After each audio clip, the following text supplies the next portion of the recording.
You're watching Old and Broke.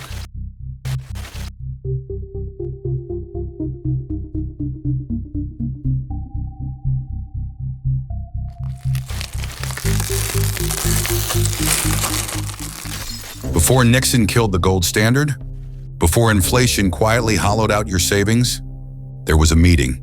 7 men, private names, public power. Together, they controlled nearly a quarter of the world's wealth. Their destination? A secluded hunting lodge off the Georgia coast. Their mission? Redesign America's money. Without consent, without oversight. No reporters, no press releases, not even Congress knew. In just 10 days, they built a system that would shape every paycheck you'd earn, every loan you'd take, every financial crisis you'd endure for the next 100 years. They called it monetary policy. History calls it the Jekyll Island conspiracy.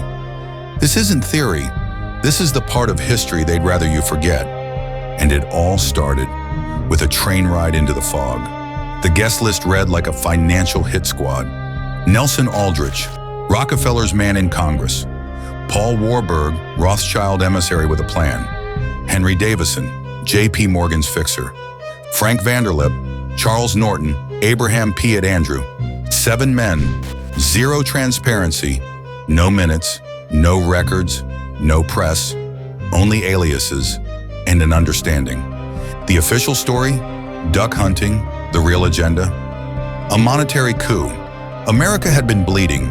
1873, 1893, 1907.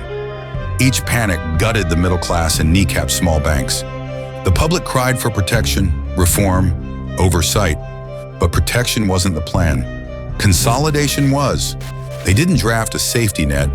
They drafted a system that would look public, but serve private masters.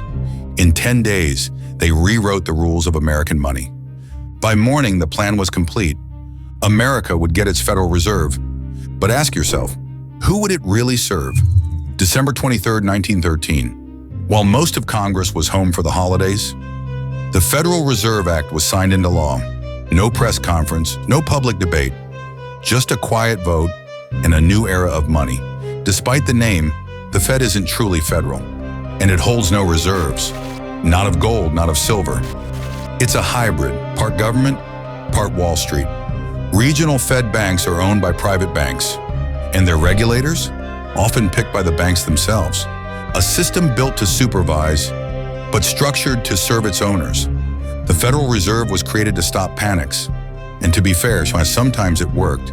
But every fix came with a fee, not paid up front, but over decades. Since the Fed's founding, the dollar has lost more than 96% of its value. Back then, $20 bought an ounce of gold.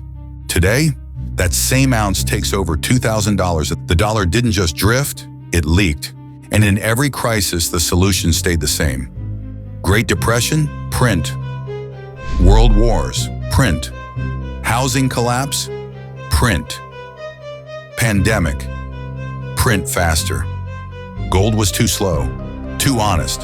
So in 1971, they cut the brakes.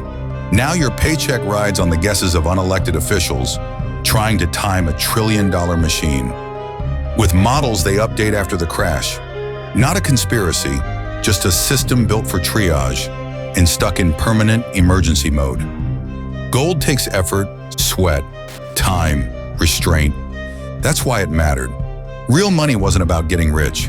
It was about staying whole. Because when your dollar was backed by gold, wars had to be funded with real reserves. Budgets had hard ceilings. Savings meant something. In 1950, a single income often supported a family. Not because life was easier, but because money held its shape. Gold wasn't perfect. It slowed things down. But slowing down used to be called discipline. Today, dollars move at the speed of light. But trust, it melts faster. Some say the dollar didn't fail. It was just misused. But when a system lets $20 in 1913 buy an ounce of gold, and in 2025, it barely buys lunch, that's not misuse, that's design. They taught you supply and demand. They taught you how to balance a checkbook, but they didn't teach you who creates the money or how it quietly reorders your life. Not in high school, not in college, not even in business school. Since 1913, the rules have changed, quietly but consistently. You were told inflation just happens, that prices rise naturally, like the tide. But they forgot to mention who controls the moon. Prices rise, wages stall, savings stretch thinner, and you're told that's just the economy. But it's not just the economy. It's the monetary operating system, and most of us were never handed the manual. No one told you that saving in fiat means losing, slowly. No one showed you how real money behaves across centuries, but you can learn, and once you do, you never unsee it. You weren't meant to ask, but you still can. You can't vote the Fed out. You can't audit their books. You can't print your way out, but you can opt out, one choice at a time. Gold, silver, crypto, seeds, skills, not just assets, alternatives. Because the most powerful protest is to build something they can't manipulate. The dollar still speaks. It says, you need me, I'm legal tender. But legal isn't the same as stable, and trust doesn't come from a courtroom. Crypto is volatile, gold is heavy, seeds take time, skills take sweat. But together they do something fiat never will. Hold value, hold trust, hold the line. Every ounce you hold, every skill you learn, every neighbor you trade with says one simple thing.